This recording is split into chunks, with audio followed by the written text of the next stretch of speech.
नमस्कार, मैं मनमोहन मिश्र एक बार फिर आप लोगों के बीच, आप लोगों के सामने। बजट सत्र चल रहा है, संसद चल रही है, तो बात संसद की ही होगी। दोस्तों, एक खास बात जो सामने आई है वो ये कि जैसे ही राहुल गांधी संसद के अंदर आते हैं, नरेंद्र मोदी भाग खड़े होते हैं, यानी वहां से निकल लेते हैं। ठीक उसी समय, जिस समय राहुल गांधी संसद के अंदर आ रहे होते हैं, ठीक उसी समय नरेंद्र मोदी खड़े होते हैं, पलटते हैं और चले जाते हैं। यहां तक कि अपने सांसदों को भी उन्हें सम्मान देने का अवसर नहीं देते। प्रधानमंत्री जब उठते हैं, पूरा सदन उठ जाता है उनके सम्मान में, और फिर वो जाने लगते हैं, चले जाते हैं, उसके बाद बैठता है। तो ना तो पूरे संसद को और ना ही अपने नेताओं को भी उन्होंने अवसर दिया, भाग खड़े हुए। आखिर ऐसा क्या डर है, या ऐसी क्या नफरत है, ऐसा क्या गुस्सा है राहुल गांधी से नरेंद्र मोदी को? यही वो नरेंद्र मोदी हैं जो राहुल गांधी सामने से मीडिया ने अगर उनसे सवाल किया कि राहुल गांधी ने कुछ ये बात कही, तो नरेंद्र मोदी ने कहा, कौन राहुल गांधी? हालांकि राहुल गांधी को नरेंद्र मोदी अच्छी तरह जानते हैं, क्योंकि हजारों हजार करोड़ रुपया सिर्फ राहुल गांधी को पप्पू साबित करने में नरेंद्र मोदी ने खर्च किया है। लेकिन वो सारा खर्च बेकार गया। उसी खर्च के बल पे, जिस पैसे से, जिस खर्च से नरेंद्र मोदी ने राहुल गांधी को पप्पू साबित करने की कोशिश की, उसी खर्च से राहुल गांधी आज एक सफल, सशक्त नेता बनकर उभरे हैं। अगर राहुल गांधी इस स्टेज तक आए हैं, इतनी परिपक्वता उनमें आई है, और इस समय पूरे देश की उम्मीद बने हैं, राहुल नहीं तो कौन? आज ये जो परसेप्शन पूरे देश में बना है, एक वक्त था जब मोदी नहीं तो कौन, आज राहुल नहीं तो कौन का परसेप्शन पूरे देश में बन चुका है। इन सब का श्रेय अगर किसी को जाता है तो वो नरेंद्र मोदी को ही जाता है। जाहिर है, अपने ही नेताओं को, अपने ही लोगों को, अपने ही चाहने वाले, या सबको समझ लीजिए, नरेंद्र मोदी ने तो अपने जन्मदाता को भी धोखा दे दिया। धोखा नहीं, एक तरह से इसे धोखा ही कहेंगे, क्योंकि उन्होंने तो ये तक कह दिया कि वो बायोलॉजिकली पैदा ही नहीं हुए हैं, वो तो अवतरित हुए हैं। तो एक तरह से अपने जन्मदाता को धोखा देना ही हुआ। खैर छोड़िए, वो उनका पर्सनल मतलब है, वो अपने आप को क्या समझते हैं, क्या कहते हैं, छोड़िए। लेकिन जो चीज देखने को मिल रही है संसद में, कमाल है। राहुल गांधी का इतना खौफ, राहुल गांधी का इतना डर, राहुल गांधी से इतनी नफरत, राहुल गांधी छा चुके हैं नरेंद्र मोदी पर। और ये चैलेंज राहुल गांधी ने किया था। अब बोलिए, मैं ये बार बार कहता था कि राहुल गांधी नरेंद्र मोदी के पूरे दिमाग को, यानी माइंड को मैप कर लिया है, यानी कैप्चर कर लिया है, और नरेंद्र मोदी वही कर रहे हैं जो राहुल गांधी चाहते हैं या राहुल गांधी करवा रहे हैं। ये बात राहुल गांधी ने भी मंच से कही थी कि बोलिए क्या बोलना है, कल मैं मोदी से वो बात बुलवा दूंगा। बिल्कुल सही बात है। तो चलिए इन बातों से आगे हटकर, आगे थोड़ा चल करके बात करते हैं बजट की। इस बजट को अगर दो शब्दों में कहा जाए तो पूरा का पूरा बजट नरेंद्र मोदी की जुमलेबाजी के अलावा कुछ भी नहीं है। हां, अब कुछ भी नहीं देश के लिए है, कुछ भी नहीं जिनसे वादा किया, यानी नीतीश नायडू के लिए भी नहीं है ये बजट। अगर ये बजट है किसी के लिए तो वो अडानी और अंबानी के लिए है। कल के अपने वीडियो में इसे विस्तार से मैंने बताया है कि कैसे ये बजट पूरा का पूरा अडानी अंबानी के लिए है, यानी ये बजट अडानी अंबानी का ही है। नरेंद्र मोदी तो संसद में सिर्फ प्रस्तुत किए हैं, करवाए हैं अपने फाइनेंस मिनिस्टर के जरिए, लेकिन सच ये है कि ये बजट अडानी अंबानी ने ही तैयार किया है। थोड़ा उससे भी अगर आगे आप चलेंगे तो आपको पता चलेगा मेरी बात कि पूरे देश के लिए इसमें कुछ भी नहीं है। पूरे देश के लिए मतलब इसमें महंगाई के लिए कोई व्यवस्था नहीं है कि महंगाई कम कैसे होगी। बेरोजगारी के लिए इसमें कोई व्यवस्था नहीं है या कोई प्लान नहीं है या कोई ऐसा कदम नहीं है जिस इस बजट में उठाया गया जिससे कि रोजगार मिल सके लोगों को, यानी बेरोजगारी दूर हो सके। इस बजट में किसानों के लिए तो बिल्कुल ही नहीं है। किसानों की समस्या, किसानों का मिनिमम सपोर्टिंग प्राइस की मांग, किसानों की आत्महत्या, किसानों का दर्द, किसानों को उचित मूल्य न मिलना, मतलब किसी भी समस्या का समाधान इस बजट में नहीं है। आम आदमी के लिए भी कुछ नहीं है इस बजट में, क्योंकि महंगाई कम करने के लिए कोई प्रयास इस बजट में नहीं है। तो फिर आम आदमी के लिए इसमें क्या रखा है? पेट्रोल डीजल के दामों में कमी की बात करें, या फिर यूं समझ सकते हैं कि आम आदमी से जुड़ी किसी भी समस्या का समाधान इस बजट में नहीं है। जैसे आम आदमी के बच्चों की शिक्षा के लिए इस बजट में कुछ नहीं है। जो शिक्षा का बजट था उसे और कम कर दिया गया है, जबकि ज्यादा होना चाहिए था, क्योंकि शिक्षा व्यवस्था पूरी शिक्षा व्यवस्था चरमरा उठी है। आज शिक्षा में सबसे ज्यादा अगर लूट कहीं हो रही है तो शिक्षा और स्वास्थ्य में।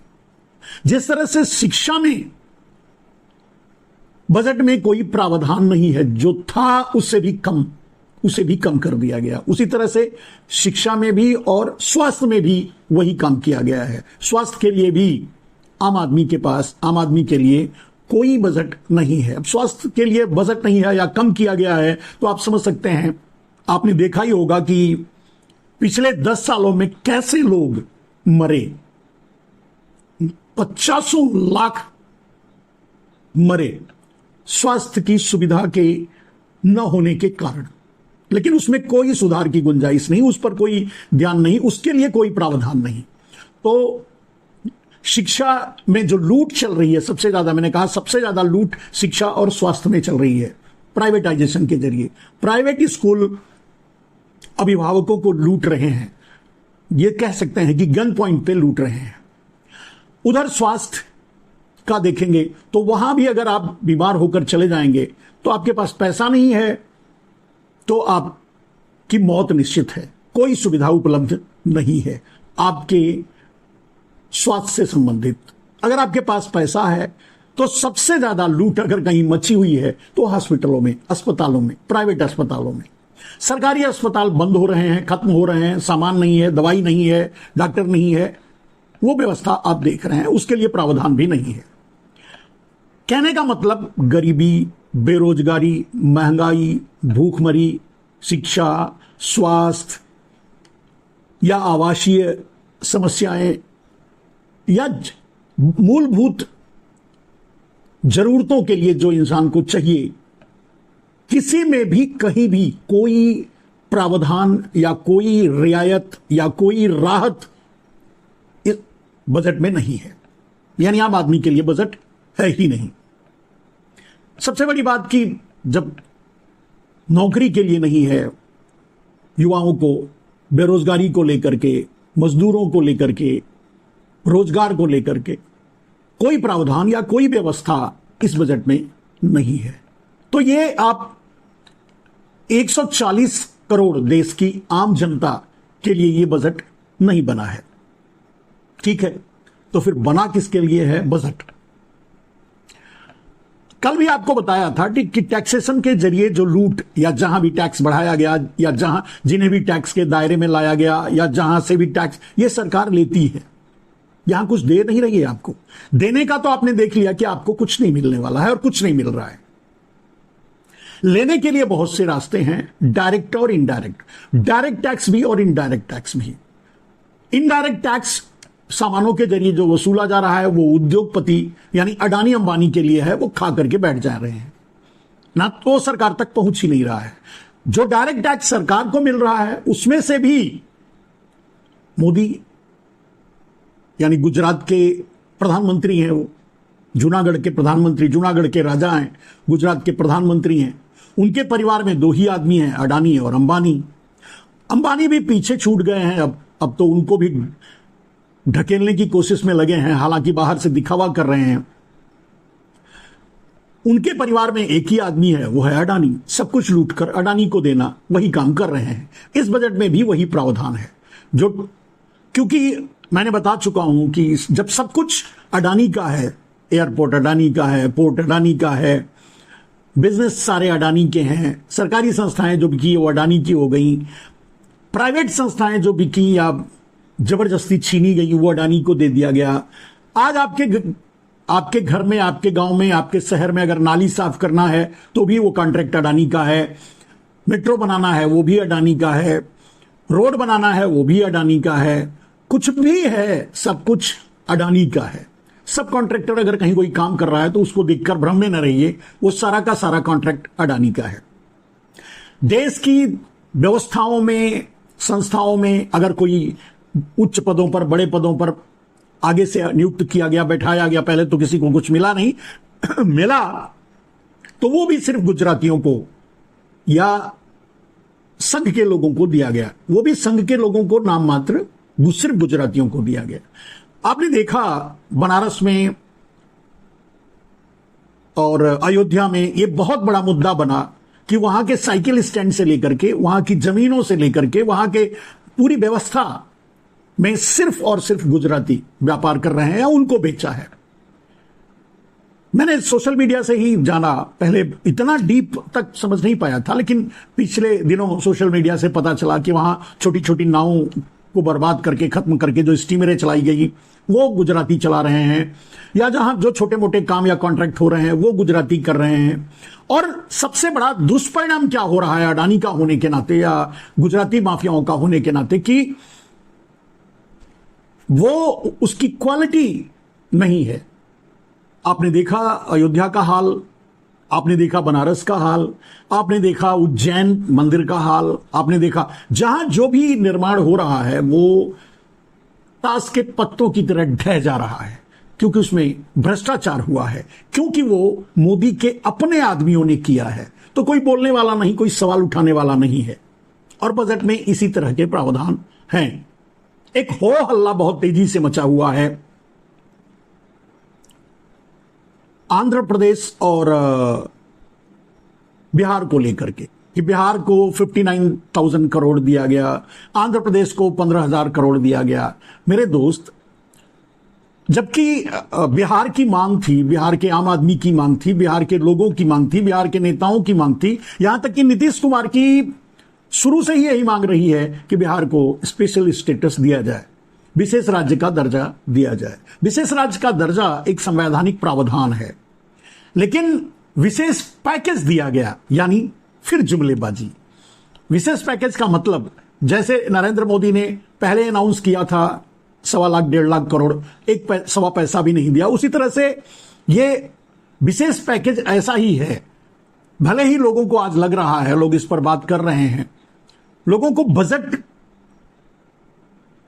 बजट को अडानी अंबानी परख बनाने की जो नरेंद्र मोदी की कोशिश है उस पर सवाल उठाना चाहिए, ना कि आंध्र प्रदेश को 15,000 करोड़ मिला या 59,000 करोड़ बिहार को मिला, इस पर बात करना चाहिए। क्योंकि 59,000 करोड़ देने का वादा है नरेंद्र मोदी का, प्रावधान है नरेंद्र मोदी का, व्यवस्था, बात कही गई है बजट में कि इतना दिया जाएगा, दिया नहीं है।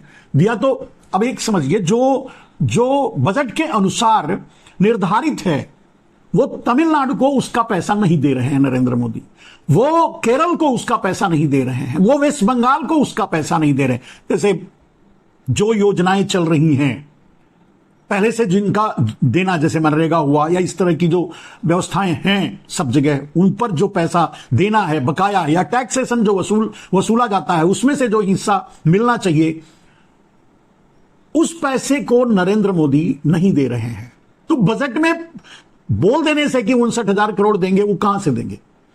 यानी अगर बिहार को हुआ, बिहार को तो थोड़ा बहुत मिल रहा है क्योंकि उनकी डबल इंजन सरकार है एक तरह से, और किसी को नहीं मिल रहा है। जैसे मैंने कहा अभी उदाहरण के लिए तमिलनाडु को, केरला को और वेस्ट बंगाल को, या जहां इनकी सरकारें नहीं हैं, दिल्ली को, वहां से लूटा खसोटा जा रहा है टैक्स के जरिए, लेकिन उनको कुछ दिया नहीं जा रहा है। व्यवस्था होने के बावजूद जो सिस्टम, जो नियम चल रहे हैं, उसके आधार पर भी नरेंद्र मोदी अगर पैसा नहीं दे रहे हैं तो वादा कर रहे हैं कि 59,000 करोड़ बिहार को देंगे, पैकेज देंगे तो देखना, यानी नहीं देंगे। और यह बात मैं नहीं कह रहा, यह बात नरेंद्र मोदी ही कह रहे हैं, यह बात नीतीश कुमार भी जान रहे हैं, यह बात नायडू भी जान रहे हैं। यह कहा गया है मुझे मिलेगा नहीं, नीतीश को भी मालूम है मिलेगा नहीं। मिलना होता तो विशेष राज्य का दर्जा ही दे देते। अब इतने दबाव के बावजूद, यानी नायडू और नीतीश की बैसाखियों पर चलने वाले नरेंद्र मोदी अपनी बैसाखियों से ही धोखा कर सकते हैं, जुमलेबाजी कर सकते हैं। मैंने कहा कि पूरा बजट ही पूरे देश के साथ जुमलेबाजी है नरेंद्र मोदी की, कर सकते हैं। तो आप सोच सकते हैं कि वादा किया हुआ जुमला, बोला हुआ जुमला, भाई 59,000 करोड़ कह दिया, लोग इस बात पर इसको मुद्दा बना रहे हैं कि 59,000 करोड़ बिहार को मिल गया, 15,000 करोड़ यानी 74,000 करोड़ में नरेंद्र मोदी ने अपनी कुर्सी खरीद ली। ऐसा कुछ भी नहीं है, यह बात ऐसा कुछ भी नहीं है। यह बात नायडू भी जानते हैं और नीतीश भी। 59,000 करोड़ मिलने की छोड़िए, 59,000 भी मिल जाए तो मैं नहीं मानता, नहीं मिलेगा, क्योंकि नरेंद्र मोदी का वादा है और नरेंद्र मोदी झूठ के लिए ही जाने जाते हैं। और नरेंद्र मोदी एक जुमला ही देते हैं, झूठ ही देते हैं, देते कहां है कुछ किसी को। आप जानते हैं पूरे देश का हाल यही है। नायडू को भी यह पता है 15,000 करोड़ उनके लिए कहा गया है देने के लिए, मिला नहीं है, और 15,000 भी नहीं मिलेगा, यह मुझे मालूम है, यह नायडू को भी मालूम है, नीतीश को भी मालूम है।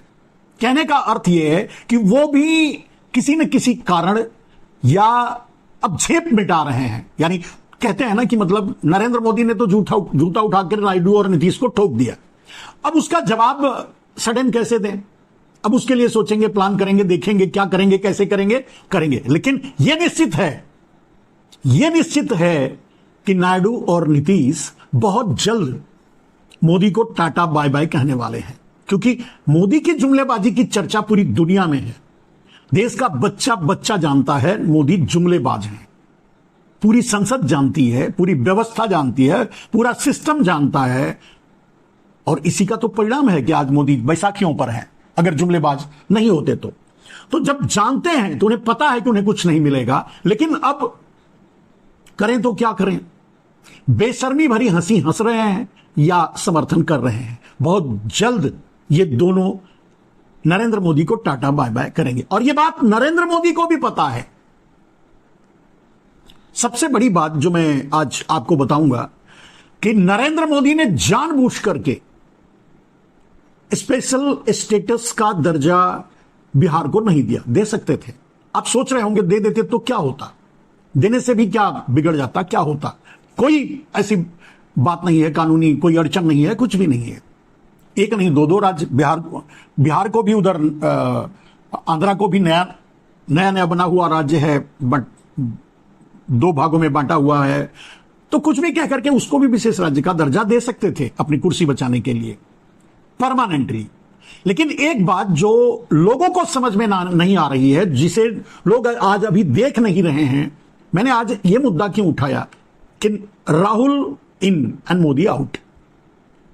मोदी को भी, जैसे मोदी भी जानते हैं और उन्होंने जानबूझकर यह जुमला छोड़ा है, जुमला बोला है 59,000 करोड़ बिहार को देने का और 15,000 करोड़ आंध्रा को देने का। देंगे नहीं, उन्हें भी मालूम है, देने की जरूरत भी नहीं है। और यह मैं नहीं कह रहा, नरेंद्र मोदी महसूस करते हैं कि देने की जरूरत नहीं है। क्यों? विशेष राज्य का दर्जा भी दे सकते थे, नहीं दिए, क्यों?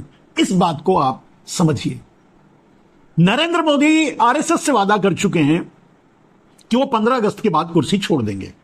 तो जब उनकी कुर्सी ही नहीं रहनी है तो फिर विशेष राज्य का दर्जा देकर श्रेय लेना या उस पर कोई बात करवाना क्या मतलब। और वैसे भी मैं बहुत बार यह बात कह चुका हूं कि नरेंद्र मोदी जब जाएंगे तो भाजपा को 2 सीट पर लाके जाएंगे, या ऐसा करके जाएंगे कि आगे भाजपा को 2 ही सीट मिले संसद में। मतलब जहां से भाजपा चली थी वहां नरेंद्र मोदी पहुंचा देंगे। कम से कम अगर वहां नहीं पहुंचाए तो जहां से नरेंद्र मोदी भाजपा को उठाए वहां तो पहुंचा ही देंगे। खैर, ये भविष्य की बात है, लेकिन यही सच है। इसीलिए नरेंद्र मोदी राहुल गांधी को बर्दाश्त नहीं कर पा रहे, इसीलिए नफरत करते हैं, क्योंकि राहुल गांधी एक दीवार बन गए हैं नरेंद्र मोदी के राजनीतिक भविष्य के लिए।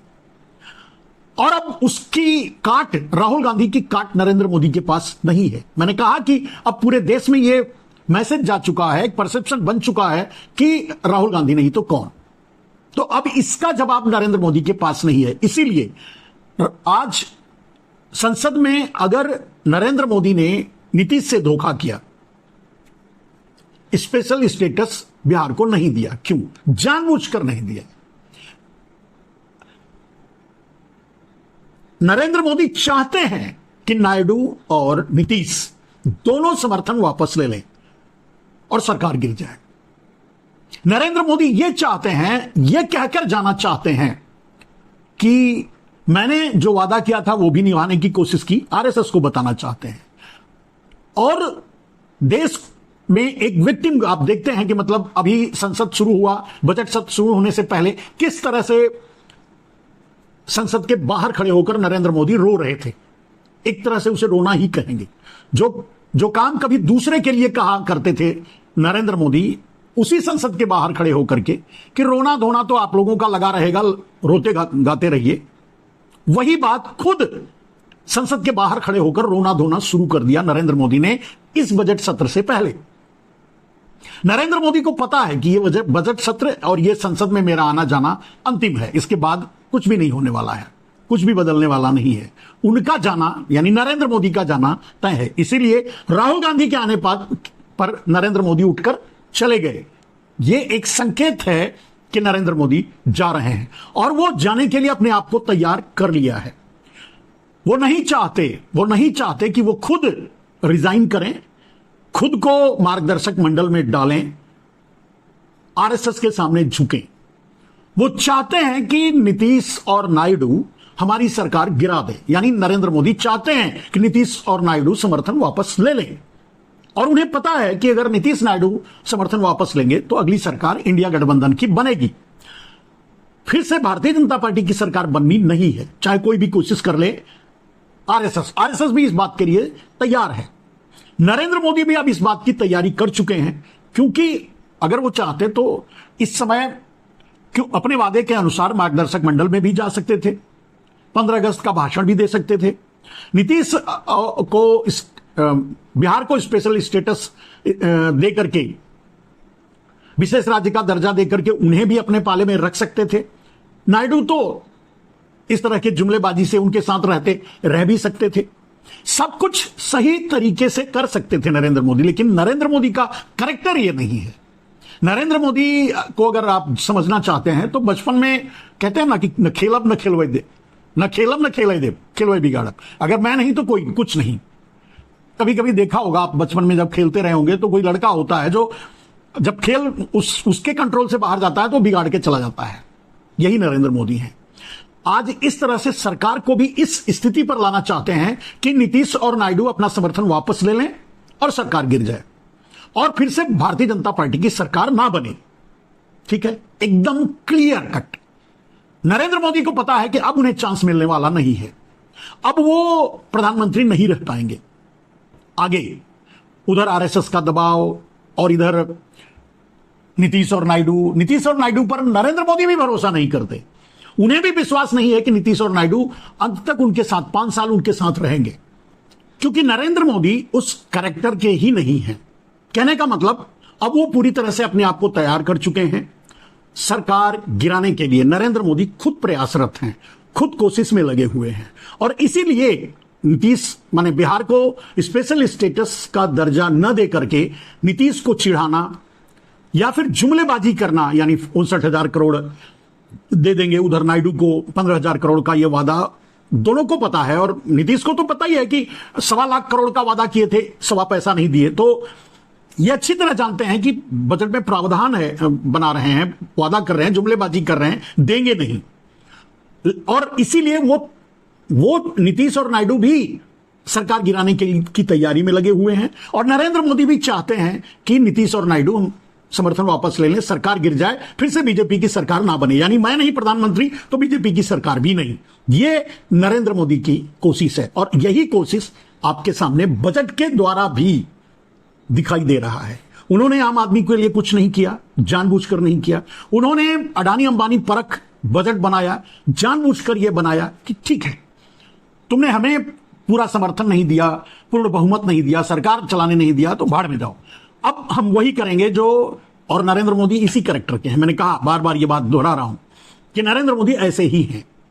तो अब जो सामने दिख रहा है जाने का, नरेंद्र मोदी के जाने की विदाई का, नरेंद्र मोदी भी अब अपने आप को तैयार कर चुके हैं, तैयार कर लिए हैं कि संसद को टाटा और बाय बाय। इसीलिए राहुल गांधी जब अंदर आते हैं तो वो बाहर निकल गए, भाग खड़े हुए।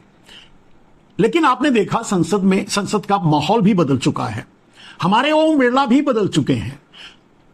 और आज संसद में शायद अभिषेक बनर्जी सांसद हैं, वो दूसरी बार सांसद हैं, युवा नेता हैं।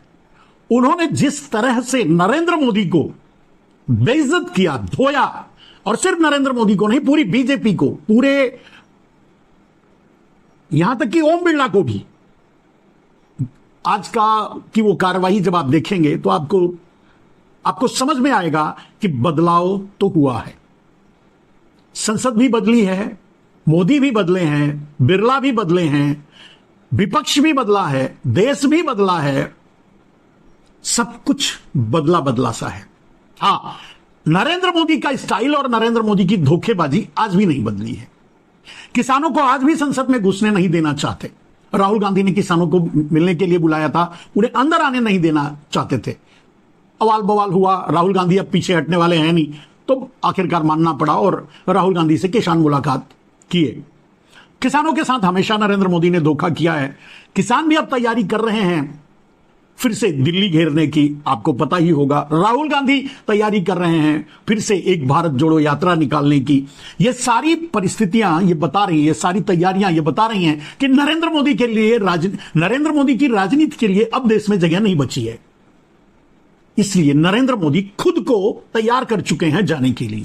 इसीलिए नरेंद्र मोदी ने पूरे देश को जुमले में रखा, कुछ नहीं दिया। आज ये बजट भी अडानी अंबानी परख बनाया और बनवाया, और उधर नीतीश नायडू को भी धोखा दिया, क्योंकि चिढ़ाना चाहते हैं। कहते हैं ना, मतलब चिकोटी काट रहे हैं कि ठीक है, चिल्लाओ, मेरे खिलाफ बात करो या समर्थन वापस लो, मैं जाने के लिए तैयार हूं। यानी नरेंद्र मोदी अपने आप को प्रधानमंत्री की कुर्सी से हटाने के लिए तैयार हो चुके हैं। वो नहीं चाहते कि वो आरएसएस के सामने झुकें। आरएसएस से जो वादा किया है उसे पूरा करें। आरएसएस ये कहे कि मैंने हटाया। नरेंद्र मोदी ये चाहते हैं कि नीतीश नायडू समर्थन वापस ले लें, और अल्पमत में होने के कारण मेरी कुर्सी गई, मेरा प्रधानमंत्री की कुर्सी गई, पद गया। ये अब वो रखना चाहते हैं। जाते जाते एक विक्टिम कार्ड खेलना चाहते हैं। वो अक्सर ऐसा करते रहते हैं, इसी के लिए जाने जाते हैं। बस मेरे दोस्त, अगर मैं सही तरीके से राजनीति को समझ रहा हूं, संसद में जो हो रहा है उसको समझ पा रहा हूं, और मैं अपने तरीके से अगर आपको पहुंचाने की कोशिश कर रहा हूं, आपको भी समझ में आ रहा है, तो लोगों तक जिस भी माध्यम से पहुंचा सकते हैं। आज के लिए बस इतना ही। मैं मनमोहन मिश्र, नमस्कार।